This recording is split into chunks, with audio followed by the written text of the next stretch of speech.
Hello and welcome to another edition of For the Record. I'm Sean Murphy. My guest today is a returning guest to the show. Her name is Janet Mariani. She is the Director of Marketing and Public Relations for a fantastic place, the Roger Williams Park Zoo in Providence. And I say welcome back to the show. Thank you so much. It's great to be here.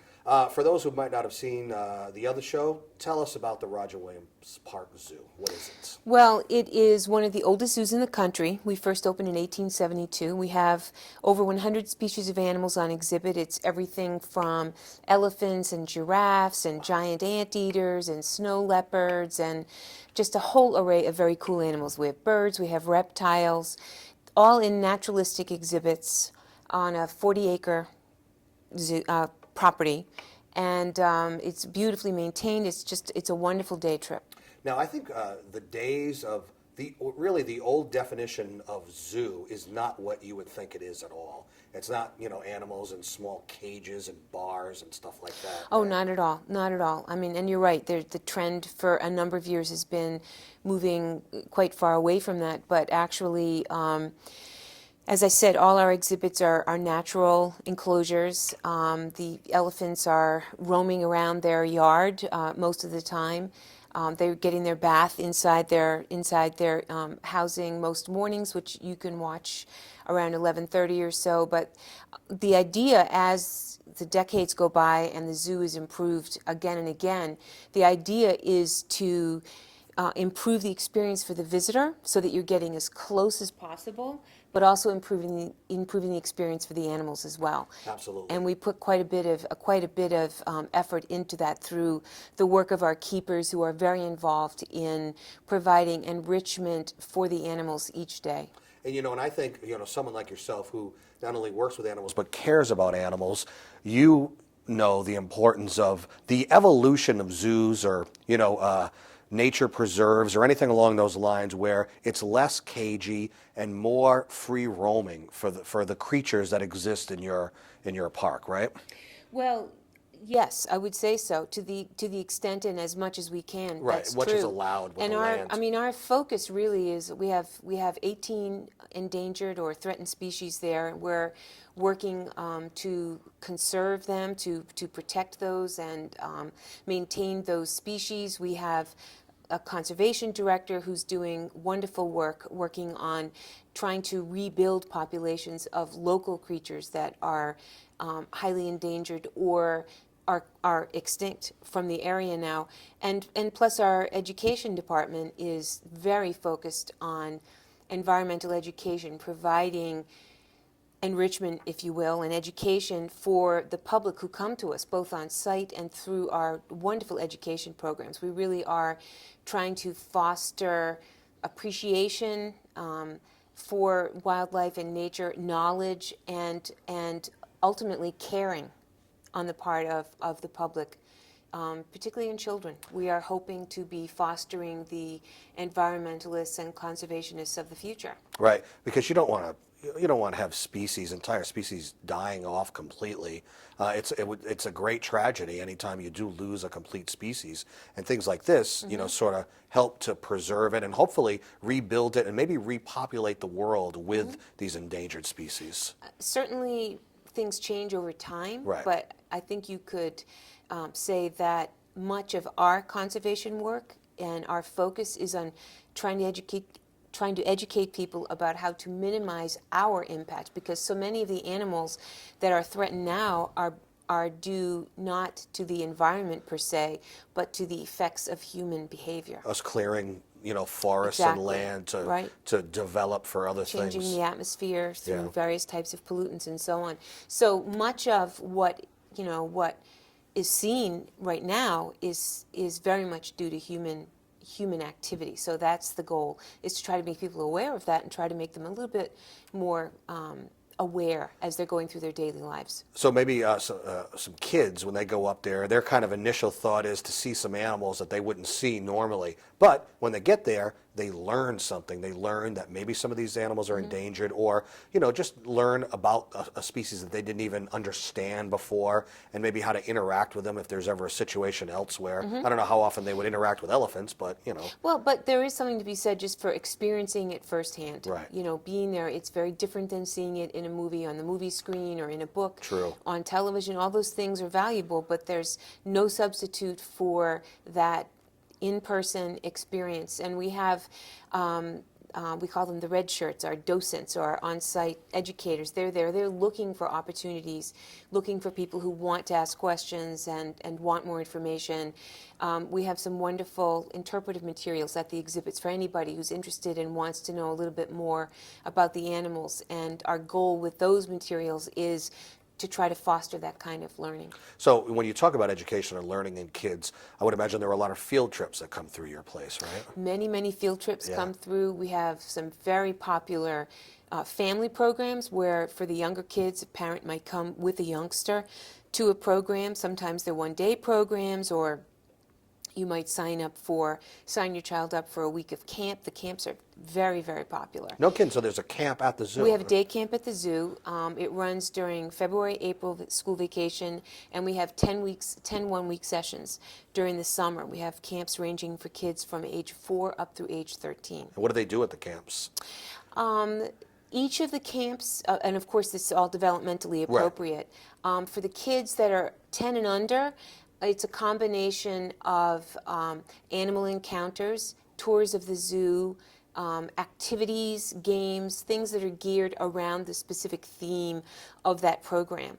And then and those are very popular. Kids just love them. Yeah. Just love them. You're going on camp, and you're learning about animals, zoo, the environment, all at the same time. Exactly. And then for new this summer, for kids 11 to 13, we're starting a Conservation Heroes Camp. We've got 3 one-week sessions of those. And that's a time for kids who care about animals and have the inclination, a chance for them to learn about other people who have gone before and have been great advocates for the environment and for animals, and what they did, how they did it, and helping to empower them and helping them learn how to become good citizens. Right. Proactive citizens. And sort of live in harmony in the environment with the animals, and not think that they're like a detriment or some kind of something that you should shoo away, as opposed to just accepting nature as it is. You know what I mean? Yep. And you also do a lot of seasonal things too. Like we had you on the show not too long ago, with a giant pumpkin behind us because of things that were going on. That's right. So, and that was fantastic, by the way.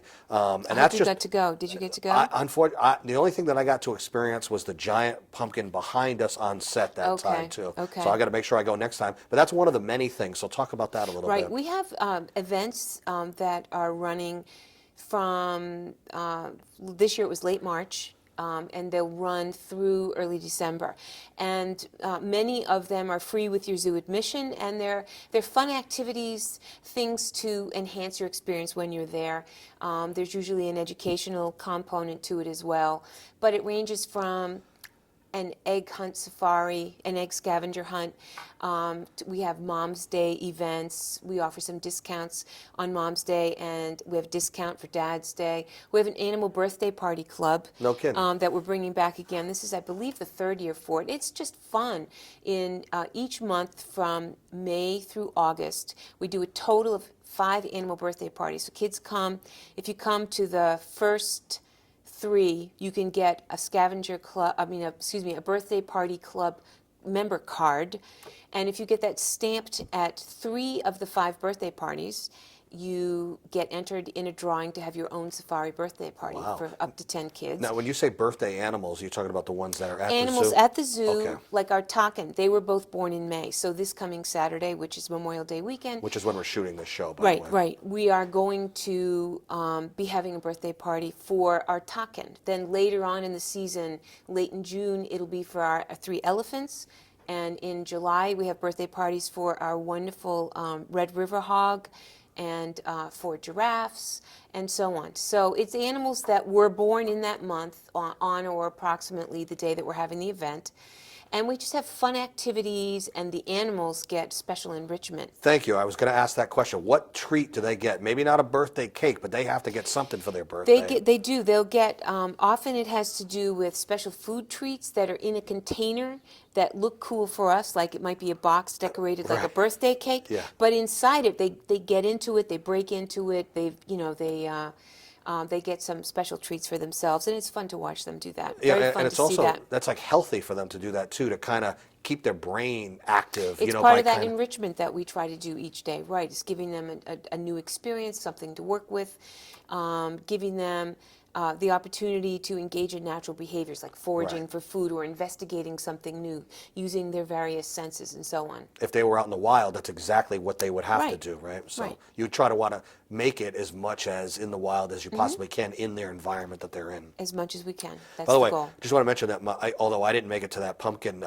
exhibit, our director Aaron did go to it too, and he talked about it. So he Wonderful. had a good time. Right, so the events run from the egg scavenger hunt all the way down to, we also have a fun daytime event for Halloween called Spooky Zoo. That's daytime, the last weekend in October. Santa arrives in a special way the Saturday after Thanksgiving, and there's a really cute parade that runs through the zoo. It's very fun. And of course, the Jack-o'-lantern Spectacular will be coming back in was October, big. That October was 3rd huge. through November 3rd. The creativity of some of the designs on those are just It's magnificent. it's you know? really exceptional. Definitely. It really is. We got very, very, very great feedback on that. As we taped the show, at this very moment, there was some snake surgery that we were talking about off the air. Right, right. That's part of our. Well, we are opening a new timber rattlesnake exhibit this season. It's the first venomous snake exhibit, we believe, at the zoo ever. No kidding. We're not aware of any other venomous snakes on exhibit in Rhode Island, and people who are into snakes will be really thrilled to know about that. They're actually really cool to watch, and they're very beautiful. They're very beautiful to look at. And part of the point of the exhibit is that these animals have just been hunted randomly and indiscriminately, and again, due to human behavior, they've been completely extirpated, which is eliminated from Rhode Island and most of the remainder of New England. And some of the ones that remain, they've been finding they are being afflicted by some kind of skin condition.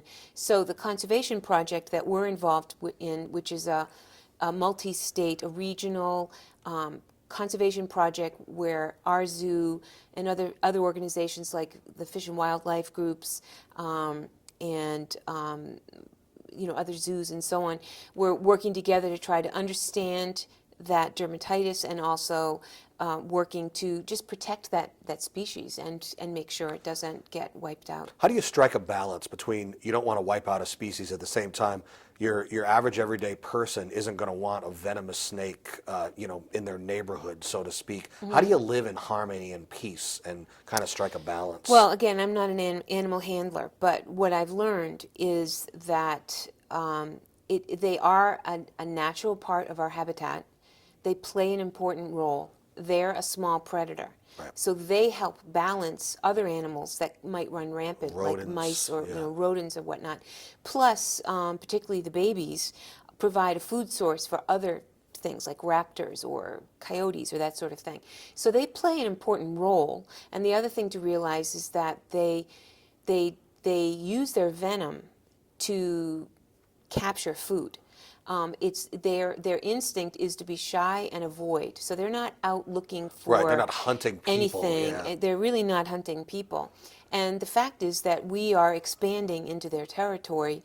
So the hope is that people would understand and be considerate and aware and be cautious, but not needlessly fearful. When you discover that a species has been sort of eliminated from a geographic area, and then slowly you see it start to come back, either with our help or without our help. It actually it is possible. Like for example, wolves maybe, or depending on the species, just sort of making a slow comeback. It actually does happen, doesn't it? It does, but I need to say we're really straying into territory that's out of my expertise area. So I think that I know we've been talking about having Lou, our conservation We're gonna definitely director, talk to come him in. about So he is the guy to ask all those questions Yeah. about, because that's his thing. And hopefully we'll be able to get up to your place so that we can Oh, shoot I hope there so. I'd too. love to show you around. So the venomous snake exhibit is one of them. What else do you want to Well, I let was going people to say, know when about? you come up, I would love to take you down to the big backyard so you can see that firsthand. This is a fantastic, unusual, and beautiful outdoor play area that was created, that was opened last summer, and it's actually being expanded and improved on this year. And so this is, it's called Hasbro's Our Big Backyard. And it's basically an outdoor play area, for a place to foster exploration and adventure and play for kids. The world today for kids is so digital and so interior that kids are beginning to lose that connection with the outdoors, which is critical if you're going to be somebody who cares and takes steps as an adult that provide that harmony that we've been talking about, that harmony with nature. And we have the CVS Caremark All Kids Can Treehouse, so these things are accessible for children in wheelchairs. And there's all kinds of play. There's water play, building play, creativity play, the treehouse, which is full of interactive things. And then the idea is this is everybody's ideal backyard. And then there's a place by the back fence where there's a hole in the back fence, and it looks like a big tree fell down. The idea is it broke a hole through the fence, and then you go through into the real, our big backyard, the nature. And so what they're doing back there this year is they've created a woodchuck tunnel, a big woodchuck tunnel. It's going to have a pop-up window for kids. And lots of climbing structures, natural climbing structures, natural fort starters made out of natural materials with resources for kids to go ahead and build their own and just play. The kids become the woodchucks in the tunnels, right? That's yeah, right. Yeah, that's and great. probably parents too. No kidding, yeah, so they'll get involved with it too. It's big enough for parents. It's not just kid size. But I would love to have you come and take a look at that, because that no description can do it justice. Yeah, and now that we're in nice weather, it'll probably get utilized a lot more now. Is it it's a new exhibit, right? The Big Backyard opened last year. Okay. Raves. Yeah. Our membership increased by something like 20%. And the water play area is so enjoyed. We actually have parents bringing kids in their bathing suits and, bringing their towels and a change of clothes. So it's very, very popular. And this, I think, is just going to enhance it even more. You mentioned membership, so let's talk about that, because a person can come for the day. They can come to the Roger Williams Park Zoo. That's right. Or they can get a membership if they're coming on a more regular basis. So talk about that. Really, a little bit. if you think you're going to come at least twice, it's probably just as wise to go ahead and get a membership.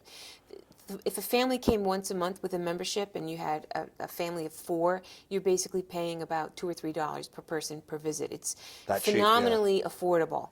And the Big Backyard, just so you know, is near the zoo admission. So a number of people are saying, wow, this is the best ever. We'll get the membership and we can come in, we can spend an hour, do the Big Backyard and leave. And I think for folks with slightly older kids, like, the 8 to 10 or 11 age, I think that beyond the fence area in particular is going to be very popular as well. But with your membership, you can come as many times as you want. We're open year-round. We're going to have family nights this year in July, Saturday nights in July. Ordinarily, admission closes at 3:30 and the zoo closes at 4. But this July, you can come and be admitted up until 7:30. And then the zoo will remain open until about 8:30. So that even expands the number of opportunities to come and experience the zoos in different ways. If someone was going to come up for the day, how long would it take to go through and see all the exhibits? If you've never been there before, I think you would spend 2 to 3 hours there. Okay. For sure. Okay. Just to see everything. Yeah, right? to be sure to see everything, exactly. And I would say also that as we're getting into this season, this is the time of year where we begin to offer again our animal feeding opportunities. Last year, for the first time, we offered giraffe feedings on a daily basis. Those were enormously popular. So this year we've expanded it. We've got giraffe feedings, we have harbor seal feedings, and those are $20 per person. And then we have a behind-the-scenes experience with some of our smaller education program animals, where you actually are going to get very close up to them. There'll be some sort of interactive aspect to it, but the animal handler will be there and helping people understand, how do we work with the animals, how do we prepare them to become an education animal, how do we train them, why do we train them, what are the steps to it. So it's a different kind of look behind the scenes and a different kind of up close. Those are $10 per person. Before we run out of time, I want you to mention the website and tell us what's on it. The website is rwpzoo.org, and it has everything on it. It has all the information you need to plan your visit, our hours, directions, the pricing, all of the details on the animal feedings, which I need to say are limited in terms of our capacity per day. We can do 10 people for each, and there's certain hours, certain days for each type of encounter. So be sure to check the website for that. Information on membership, lots of information on our education programs. You can register for, you can subscribe, become a member online. You can register your child for camp online. You can read about our conservation programs online. You can see our full year's calendar of events online. Pretty much everything about the zoo is online. And it also has links to social media, because I know you've been getting a lot more involved with your Facebook page lately. Yes, and our Facebook page is very, very active. Generally, we're on there multiple times a day. Lots of animal photos getting posted, lots of information about what's going on. Sometimes people come to the zoo and post their images, which we love, or share a YouTube link to their gallery of photos that they took. We also have our keepers are beginning to do what we call creature connections, and it's usually a Friday or a Saturday, and they'll pick a specific animal, and they'll do various enrichment things, or show you photographs and sometimes video of the various things that are going on in the animal's day. Sometimes they let you vote, which enrichment should the animals have today? Would that little red river hog like the garlic to smell, or would he like the cinnamon to smell? Or which interesting novel food dispenser should we have our sake monkeys try today? So you get to vote on those kinds of things. So a lot of fun stuff going on our Facebook as well. Yeah, so you can get to that just by going Right to the on our website. homepage. Right, go to the website, click on the link, and you're on Twitter too, and Yep, we YouTube, have like Twitter. you said. Yeah. All right, so Roger Williams Park Zoo, right in Providence. Is it a quick ride off the highway kind of thing? It is. We're coming from the south. We're off exit 16. We are right next to the highway. All right. Right next to the highway. I'm definitely going to get down there. 2013, an exciting season for Roger Williams Park Zoo and beyond too. So we'll get up to your place. We'll have you in more, because there's always new and interesting things to talk about. That's right. Janet Mariani, the Director of Marketing and Public Relations for the Roger Williams Park Zoo in Providence. As always, pleasure having you on the show. Well, thank you so much. And thank you for joining us for another edition of For the Record. You can see this show and many others on our YouTube site. So we will see you next time. I'm Sean Murphy. Take care.